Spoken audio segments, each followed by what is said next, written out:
우리는 세상에 살아가면서 마음껏 자유롭게 찬성, 반대, 기권을 표현할 수가 있습니다. 그것은 헌법에 보장된 기본 권리이기도 합니다. 세상은 그렇게 늘 그런 것에 의해서 발전합니다. 어떤 철학자는 정반, 합에서 계속 역사는 그렇게 발전하는 것이라고 말합니다. 옳은 말입니다. 근데 그렇게 세상 사람들이 서로 다른 의견들을 가지고 서로 조정하고 하는 그 까닭은 절대적인 진리가 드러나지 않고 잘 모르기 때문에 그렇죠. 그래서 최선을 찾아가는 과정이라 말할 수 있겠습니다. 그래서 우리는 때로는 반대해야 되고 때로는 찬성해야 되고 때로는 잠시 기다리고 유보해야 될 것입니다. 그런데 꼭 항상 찬성표만 던져야 하는 일이 있습니다. 여러분 어떤 일이라고 생각하십니까? 하나님의 일입니다. 하나님이 하시는 하나님의 역사에 대해서 우리 인간은 항상 찬성하는 그런 삶을 살아야 된다는 것입니다. 하나님이 행하시는 그 일에 우리는 늘 동역자로 가야 되는 것입니다. 하나님이 하시는 일을 우리는 돕는 사람들의 입장이 되어야 합니다. 근데 안타깝게도 하나님께서 어떤 일을 하실 때에 사람들의 반응은 크게 세 가지로 나뉠 수가 있어요. 하나님이 하시는 일에 동역자, 돕는 사람들이 있는가 하면 그 일을 그냥 지켜보는 사람이 있고 또 어떤 사람은 하나님의 일을 반대하는 이제 그러한 태도를 취할 수가 있습니다. 오늘 이 성경 본문 말씀은 이제 그런 것을 우리에게 잘 드러내 주고 있습니다. 여러분들이 복음서를 읽어보시면 그런 게 드러나 있습니다. 그래서 마치 복음서는 한편의 드라마와 같습니다. 극과 같아요. 여러분이 연극을 보면 어떻습니까? 연극에는 주인공이 있죠. 주인공을 따라가는 주인공 편에 선 사람들이 있고 또 주인공을 반대하는 사람들이 있고 그냥 중간 지대에 있는 사람들이 등장하는 거예요. 그래서 그 연극, 그 드라마가 재밌는 것은 그런 그 사람들끼리 갈등이 보여지는 것이고 그리고 우리가 보는 사람은 항상 어느 편에 서 있습니까? 주인공 편에 옳은 쪽에 서 있기 때문에 그대로 되기를 바라는데 자꾸 다른 일들이 일어날 때 빨리 저게 해결되고 결국 그런 갈등이 해결되는 순간 우리는 카타르시스를 느끼고 야 재밌다 하는 것입니다. 또 아직 해결이 안 될 때는 막 다음에 또 보고 싶고 어떻게 될까 빨리 해결이 될 텐데 그것이 일종의 연극인 것이죠. 인생이 연극은 아니지만 또 하나님의 말씀이 연극은 아니지만은 성경에 있는 저자들은 이런 하나님의 말씀을 이제 그렇게 조금은 우리에게 흥미진진하게 알려주시려고 다소 그런 부분적으로 이렇게 설명하고 구성을 한 것입니다. 특별히 마가복음이 굉장히 그런 색채가 짙어요. 우리가 읽는 마가복음이 그런데 이 마가복음은 일종의 산막구조라고 할 정도로 드라마의 요소를 많이 갖고 있습니다. 여러분들이 잘 관찰해서 읽어보시면 처음에는 갈릴리에서 예수님 활동한 사역만 나와요. 원래 예수님이 사역하실 때 어땠을까요? 갈릴리에서도 하셨지만 예루살렘에도 왔다 갔다 하시는 거예요. 요한복음을 보면. 근데 마가복음은 1절 안 나옵니다. 그냥 갈릴리 사역만 이야기가 돼 있고 그리고 갈릴리에서 예루살렘에서 떠나갈 때에 또 이야기가 나와요. 8장부터 10장까지. 그리고 마지막 11장, 16장은 예루살렘에서의 사역만 나오는 것은 마가가 어떤 우리가 연극을 하면 무대가 바뀌려면 굉장히 어렵잖아요. 그러니까 한 이렇게 막을 구성해서 또 그걸 이해하기 쉽게 하려는 이제 그런 요소들을 우리가 생각해 본다면 틀림없이 마가는 뭔가 이 드라마틱하게 이 마가복음을 썼다고 볼 수가 있는데 그래서 이 등장인물들 간의 이 갈등 이런 것을 잘 표현하고 있습니다. 그래서 마가복음 우리가 3장 6절까지 이렇게 읽었죠. 근데 1장에서 3장까지가 딱 나뉘어 있어요. 1장은 예수님이 등장하시고 예수님을 따라가는 예수님의 도우미들, 동역자들인 제자들이 나타나요. 바로 제자들 부르시고 이제 함께 예수님이 가시는 것이죠. 가시는 길에 누구를 만납니까? 무리들을 만나는 거예요. 근데 무리들의 반응은 굉장히 좋았습니다. 1장을 보면요. 사람들이 막 예수님 너무 좋아하는 것이에요. 왜냐하면 기적이 일어나고 병을 고치고 그러니까 막 따라오는 사람들이 많습니다. 2장 초입부에 보면 예수님이 집에 들어가셔서 말씀을 가르치려고 하는데 병자들이 모여들고 예수님 말씀 듣고자 그냥 문이 미어 터져가지고 아무도 못 들어가는, 그래서 할 수 없이 중풍병자를 고치려고 했던 네 사람이 어떡합니까? 에이, 지붕이라도 뚫자. 지붕을 뚫고 거기다가 내려서라도 할 정도로 그 분위기는 지금 많은 사람들이 예수님을 따라온다는 것이죠. 무리들을 말하고 있는 것이죠. 그런 분위기인데, 그런데 이 장은 병행해서 뭐가 나타나냐면 예수님을 방해하는, 대적하는 세력이 등장한 것입니다. 앞에서 안 나오다가 2장부터 출현하는 거예요. 여기에 보면은 놀랍게도 하나님을 가장 잘 사랑하고 하나님의 말씀에 가장 정통하다고 하는 당시의 유대의 지도자들이 반대적으로 나타나 있는 것입니다. 그래서 바리새인과 서기관들과 제사장들과 헤롯 당들과 권력자들과 당시의 기득권 세력들은 총출동해서 예수님을 대적하고 있다는 것입니다. 그래서 여러분들이 2장을 읽어보시면 각 그런 내용들이 나오는데, 특별히 이제 오늘 본문 말씀에 그 대적하는 모습이 또 아주 이제 피크치에 다다르는 걸 우리가 볼 수가 있는데요. 여기는 이슈가 안식일입니다. 23절부터 3장 6절은 시작이 벌써 안식일이죠. 안식일. 안식일. 이제 안식일 23절에, 그리고 3장 2절에도 안식일에 뭐 이렇게 안식일이라는 것을 가지고 엮여 있습니다. 그래서 안식일에 예수님이 어떻게 하는가를 보는 거예요. 근데 이 안식일은 유대인들이 굉장히 중요하게 여깁니다. 우리도 주일을 중요하게 여기죠. 여러분, 주일이 너무나 중요하지 않습니까?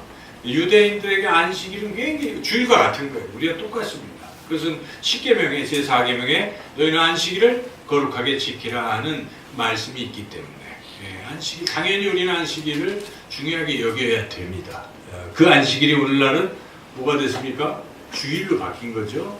지금도 제7일 안식교나 또 여호와의 증인이나 뭐 이런 사람들은 어떻습니까? 왜 성경에는 안식일을 안 지키고 너희들은 성경에도 없는 주일을 지키느냐, 이거 가지고 시비를 걸지 않습니까? 그건 뭐 어리석은 도전입니다.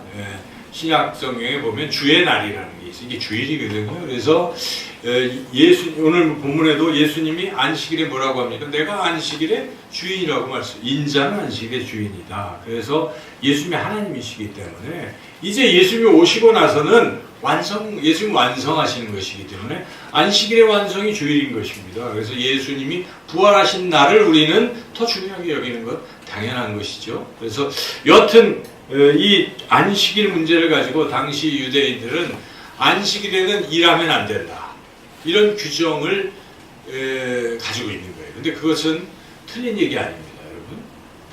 안식일은 쉬는 거예요. 안식일. 우리 주님 주일도 쉬는 겁니다. 쉬는 것이죠. 그래서 예수님께서 6일 동안 일하시고 제7일째는 쉬셨죠. 그게 안식일이에요. 안식이라는 말 자체가 편안하게 쉬는 게 안식이라는 뜻이잖아요. 그래서 주일도 안식이래요. 쉬는 거예요. 그런데 이제 우리가 신앙적으로 이걸 어떻게 생각하느냐, 그럼 주일날 전부 놀자, 움직이지 말자, 이런 뜻은 아니겠죠. 여러분, 그럼 지금부터 다 주무시고 쉬셔야 돼요. 주일날 봉사도 하지 마셔야 돼요. 그렇잖아요. 그런데 이것을 우리가 잘 이해를 하자면 어떤 것이겠습니까? 안식의 참 뜻은 우리가 앞에다 단서를 붙여야 돼요. 주님 안에서 안식. 따라서 주님 안에서 안식. 그렇게 알고 있으면 되는 거예요. 그래서 우리가 일을 열심히 해도 주일날, 그죠? 여러분, 봉사를 막 해도 어때요? 마음에 참 안식이 생기잖아요. 기쁘잖아요. 그렇죠? 그거예요. 그런 평안. 그런 주님이 주십니다, 여러분. 그래서 주님이 중심이 된 사람은 안식일에 참 평안을 누리고 기쁨을 누린다는 것입니다. 그래서 주일날 와서 진정한 영적인 평안을 우리가 다 누리게, 여러분 그렇게 누리고 계신 줄로 믿습니다. 이렇게 우리가 이제 안식일의 개념을 잘 알아야 되는데, 여기서도 이 개념을 잘 모르는 당시의 유대의 바리새인이나 서기관들이나 이런 사람들이 자꾸 헛된 주장을 하고 있는 거예요. 그래서 예수님이 그게 아니라고 가르쳐 주시고 계시죠. 첫째, 이 안식일에 밀밭 사이로 이제 가다가 밀밭을 이렇게 갈랐어요. 그러다가 이삭이 자르기도 하고 떨어지는 거 죽기도 하면서 제자들이 먹었어요. 아, 이거 규정에 어긋난다. 이랬다고. 이들이 이제 꼬투리를 잡은 거죠. 일종의 바리새인들이 예수님 앞에 따집니다. 안식일에 왜 일하느냐 이런 식이에요. 이렇게 이제 그 앞에서도 여러 반대하는 이야기들의 꼬투리 잡는 게 나오는데 여하튼 이들은 반대를 위한 반대를 많이 하는 거죠. 이렇게 지금 반대를 하고 있습니다. 그리고 또 3장에 가면 이번에는 회당에 병자가 이렇게 온 거예요. 손 마른 사람이. 그런데 요 고치면 또 걸어내 고발을 해야지. 이러고 또 싹 보고 있는 거예요. 그러니까 이 안식일에 회당에 와서 뭘 해야 돼요? 예배를 드려야 되는데 예수님이 무슨 잘못을 할까? 벌써 이 의도가 이상하잖아요. 그러니까 이들은 예수님을 책을 잡으려고 그렇게 고발하려고 살펴보고 있는지 이런 상황이죠. 그래서 그런데 예수님이 다 아시잖아요. 예수님은 뭐라고 하십니까? 야, 안식일에 생명을 구하는 것과 그렇지 않은 것, 죽이는 것, 또 선을 행하는 것과 악을 행하는 것 어떤 게 옳으냐? 역으로 질문하십니다. 여러분 어떤 게 옳을까요? 선을 행하는 것이 옳겠지요. 생명을 구하는 게 옳은 것입니다. 그래서 예수님 그 말씀하시고 어떻게 했습니까? 손 마른 자를 고쳐버리셨습니다. 고치셨어요. 그들이 뭐 할 말이 없어요. 자기네들은 지금 병들어서 막 손 말라서 고통받는 사람을 사랑하고 이 사람에게 뭘 해줄 생각은 없고 자기네들의 어떤 목적 달성을 위해서 예수님 고발하려는 생각뿐이었지만 예수님은 그런 게 중요한 게 아니라 이 사람 살리는 게 더 중요하다. 니들이 나를 죽이려고 뒤에 보면 죽이려고 하잖아요. 날 죽이려고 해도 나는 사람 살리는 게 중요해 하고 살리신 것입니다. 생각이 참 다르죠. 그래서 우리 본문의 스토리가 그런 것인데 그래서 이 반대하는 세력들이 있었다는 것입니다. 근데 이들이 왜 이렇게 예수님을 반대할까? 예수님을 왜 대적할까? 이들은 결국 나중에 끝까지 대적을 했습니다. 복음서에 보면. 그리고 나중에 십자가에 예수를 못 박아라! 그리고 사람들 선동해서 못 박은 자들이 이 자들이잖아요. 그래서 이들은 구원받을 수 없습니다. 예수님을 대적했기 때문에. 때로는 예수님이 귀신을 쫓아내면 성령을 그거 가지고 바알세불의 귀신의 왕의 힘을 얻어서 했다는 그런 소리까지 할 때 주님이 죽넘어겠죠.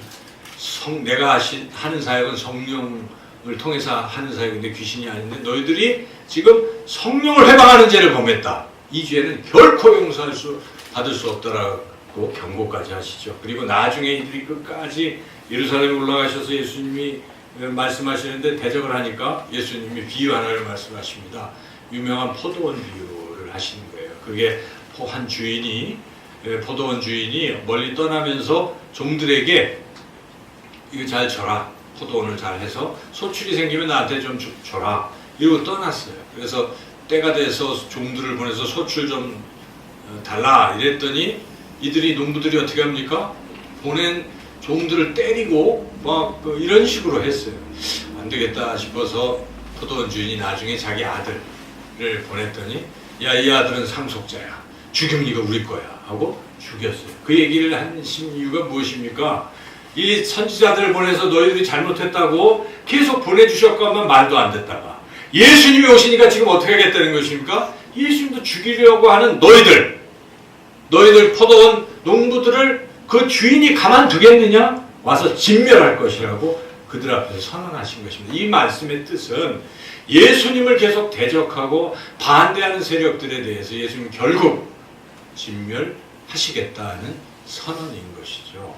그래서 예수님을 대적하는 것이 얼마나 무서운 것인가를 분명하게 말씀하십니다. 그러나 반대편에 예수님을 돕고 예수님의 동역자 쪽에 서 있는 사람들에 대해서 예수님은 얼마나 귀한 약속을 하시는지 모릅니다. 그래서 여러분들이 마가복음 10장 17절 말씀 한번 찾아보겠습니다. 베드로가 우리는 예수님을 위해서 이렇게 헌신했는데 우리는 어떻게 될까요? 예수님이 무엇이라고 말씀하십니까? 17절은 아닌 것 같고요.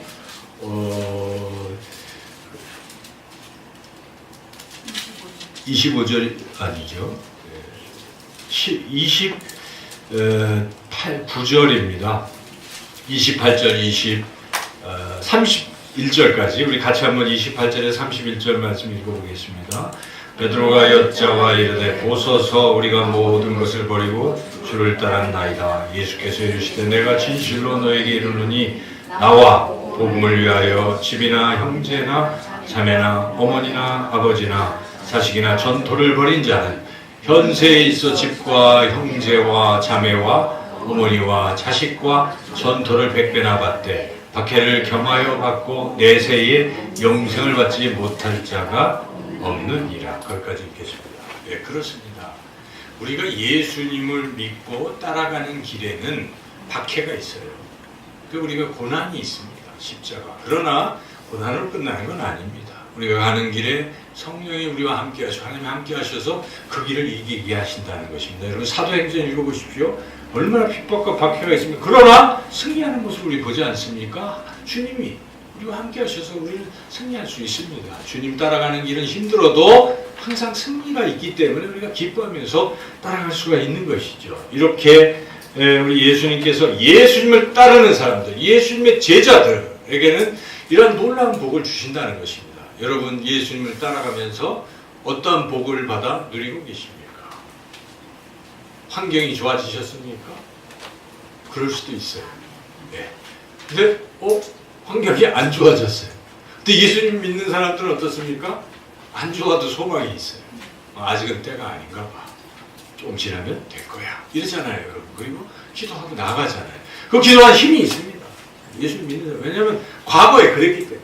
여러분 인생에서 과거에 힘들고 어려웠지만 주님이 해결해 주신 때가 있잖아요. 아팠을 때 고쳐주신 때도 있었고 사업이 어려울 때 도와주신 때도 있고 뭐 다 그런 거예요. 그래서 또 하실 거야. 이런 믿음이 있기 때문에 환난이 와도 그렇게 넘어지지 않습니다. 여전히 믿음을 가지고 나아갈 수 있는 게 이게 주님을 따라가는 제자들의 행복이라는 것입니다. 고난이 없어지는 것이 아니라 고난 속에서 고난을 이길 능력이 생기는 것입니다. 믿음으로 승리할 수 있는 그런 것들이 주어져요. 이 세상에서도 항상 도전하고 승리하고 기뻐하고 열정적으로 살아가는 것이 우리 그리스도인들이잖아요. 그런데 이걸로 끝나는 게 아니지 않습니까? 우리가 죽을 때 우리 주님이 바라보십니다. 이야 수고했다. 안아주실 거예요. 잘했다. 칭찬하십니다. 착하고 충성된 종아. 우리 그걸 최고의 우리의 소망을 삼고 여러분 한 걸음 한 걸음 지금 나아가시는 줄로 믿습니다. 이렇게 주님의 제자로 가는 길은 정말 행복한 길인 것이죠. 그런데 또 우리가 여기서 주의해야 될 게 있다는 것입니다. 주님의 제자로 가는 길에서 때로는 우리가 실수할 수도 있어요. 실수 없는 사람이 어디 있겠어요. 여러분 예수님의 가장 수제자 베드로가 실수한 장면을 우리가 알죠. 이 성경에 그래서 진리입니다. 그런 얘기도 그대로 기록되어 있어요. 좋은 얘기만 싹 했으면 그럴 텐데 실패도 나와요. 베드로의 실패 얘기가 나오지 않습니까? 베드로가 예수님이 너희는 나를 누구를 아느냐 뭐라고 대답합니까? 주는 그리스도시요 살아계신 하나님의 아들이십니다. 이야 아요나 시몬아 내가 복이 있도다. 네가 그렇게 참 바른 말을 했구나 하고 막 너의 반석 위에 내가 교회 세울게. 예수님이 그렇게 말씀하시잖아요. 그야말로 축복하시고 참 그런 아주 훌륭한 베드로잖아요. 그래서 예수님이 드디어 때가 됐구나. 이렇게 베드로의 믿음이 성장했으니 내가 얘기할 바로 진리를 얘기해야 되겠구나. 얘들아 내가 이제 십자가에 죽을 거다. 사흘 만에 부활할 거야. 바로 예수님 오신 목적을 얘기했어요. 처음으로.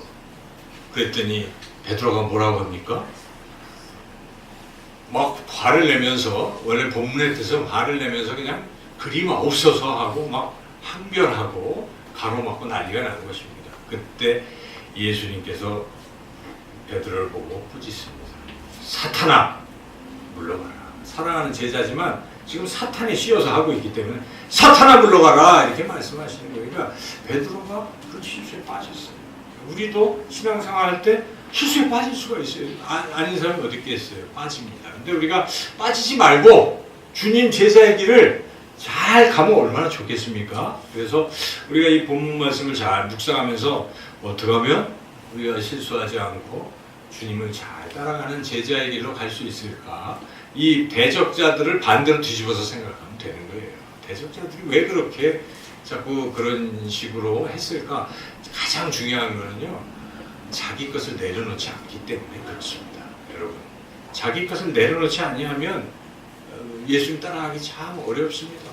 그것은 지금 여기에 등장하는 서기관, 이 바리새인, 종교 지도자들은 가진 것도 많아요. 지식도 많습니다. 성경에 대해서 그 누구보다 자신만만합니다. 다 알고 있어요. 이런 사람들이. 그리고 그걸 기반으로 지금 종교적인 지위를 다 갖고 있는 것입니다. 지위를, 지도자의 지위를 갖고 있는데, 아주 새파랗게 젊은 친구가 와서 우리의 지위를 깡그리 지금 무너뜨리려고 도전을 하고 있는 상황이잖아요. 그러니까, 어떻게 합니까? 자기 가진 것들을 내려놓을 생각이 전혀 없고, 그러니까 반대하는 것입니다. 그래서 이 사람이 너무 많이 알면 이 믿음 갖기가 참 어렵습니다. 여러분, 그렇습니다. 너무 많이 아는 사람들은 복음이 잘 안 들어가요. 그래서 예수님이 말씀하시잖아요. 하도 그러니까 어린아이 하나를 이렇게 세워놓고 뭐라고 말씀합니까? 너희가 이 어린아이와 같이 하나님을 받아들이지 아니하면 결단코 천국에 들어갈 수 없다. 하나님의 말씀을 받아들이지, 어린아이와 같이 받아들이지 아니하면, 그렇게 말씀하셨거든요. 그래서 이 우리가 중요한 자세가 자기 것들을 쫙 내려놓을 때, 그때 우리는 받아들일 수가 있는 거죠. 그래서 여러분, 참 힘들고 어려운 일이지만 경험도 내려놓으세요. 내가 그래도 산 인생이 이런 건데, 내가 경험이 이런 건데, 제가 말씀드리는 경험은 세상 경험도 있고요, 신앙의 경험도 내려놓을 필요가 있어요. 목사도 경험 내려놔야 돼요. 그리고 내가 알고 있는 어떤 지식도 내려놔야 돼요. 선입견도 다 내려놔야 돼요. 하나님 말씀 앞에 설 때는 그래야 된다는 것입니다. 말씀이면 그냥 말씀을 받아들여야 되는데, 말씀을 받아들이기 직전에 내 생각에 꽉 차 있으면 이걸 판단만 해요. 지금 예수님이 와서 진리의 말씀 메시지를 막 선포하고 계신데, 인자가 죄사함 권한을 받았느니라, 내가 죄사함의 권세를 가졌느니라, 인자는 안식일의 주인이라 막 이렇게 선포하시는데 자기들이 가진 생각이 아니기 때문에 못 받아들이잖아요. 근데 그걸 탁 내려놓고, 아, 드디어 때가 됐구나, 메시아가 오셨구나, 이렇게 깨달으려고 하면 지금까지 자기네들이 갖고 있던 지식을 내려놨어야 되는데 못 내려놓으니까 그렇다는 것입니다. 우리가 여기서 귀중한 진리를 얻는 것입니다. 우리 가지고 있는 이런 생각들, 사실 저는 이 말씀 목사님, 우리가 알면 얼마나 알아요? 목사도 알면 얼마나 알겠어요? 늘 겸손해야 돼요. 그래서 나는 아무것도 아니구나, 이렇게 될 때 우리 진리를 받아들일 수가 있어요. 예수님을 우리는 따라갈 수가 있습니다. 사도 바울이, 그래서 사도 바울만큼 구약에 정통한 사람이 어디 있겠어요? 율법, 가말리알의 그 아주 수제자, 석학이에요, 당시 석학. 근데 바울이 그 다 분통만도 못하게 다 이렇게 버린 거예요. 그리고 갈라디아서 2장 20절에 내가 그리스도와 함께 십자가에 못 박혀 죽었나니 이제는 내가 사는 것이 아니요라고 선언하지 않습니까? 자기는 죽었다는 것입니다. 과거의 경험과 과거의 지식과 이 모든 것은 다 죽었다고 선언할 수 있어야 됩니다. 그게 그리스도인이에요. 예수를 믿는다는 것이 무엇입니까? 과거의 것들을 다 죽이고 시작하는 것입니다. 주님 안에서 나는 죽고 예수는 살고, 이것이 그 그리스도인인 것이죠. 그래서 그러한 자세를 갖지 아니하면 우리는 실수하기 쉬워요. 때로는 열심히 해요. 심지어 교회에서도 우리가 열심히 할 수 있잖아요. 나도 몰라요. 난 열심히 했을 뿐인데, 알고 보니까 베드로가 예수님이 하시는 십자가의 길을 가로막고 있었다는 것입니다. 그럴 수도 있어요. 나도 모르는 거예요. 모르는 사이에. 그래서 우리가 그런 실수와 이 잘못을 범하지 않으려면 철저히 내가 죽는 훈련부터 신앙에서는 그게 굉장히 필요합니다. 신앙의 기본은 내가 죽는 것입니다. 그럴 때 두 번째, 은혜가 물밀듯이 몰려오는 것입니다. 성령으로 나의 모든 헛된 것들이 태워지고 죽을 때, 그리고 주님의 말씀이 막 들어오기 시작해요. 여러분, 자신이 죽어보십시오. 하나님의 말씀이 불성이처럼 달게 느껴집니다. 진리의 말씀이 내 안에 자꾸 들어온다는 것입니다. 두 번째는 이제는 들을 때에 귀를 확 열고 겸손한 마음으로 받아들이면, 어린아이 같이 받아들이면 드디어 나의 믿음이 성장하고, 그리고 주님이 하시는 그런 동역자의 삶을 살게 될 줄로 믿습니다. 우리 모두 그렇게 예수님을 따라가는 참된 제자의 길을 걸어가시기를 주님의 이름으로 축원합니다.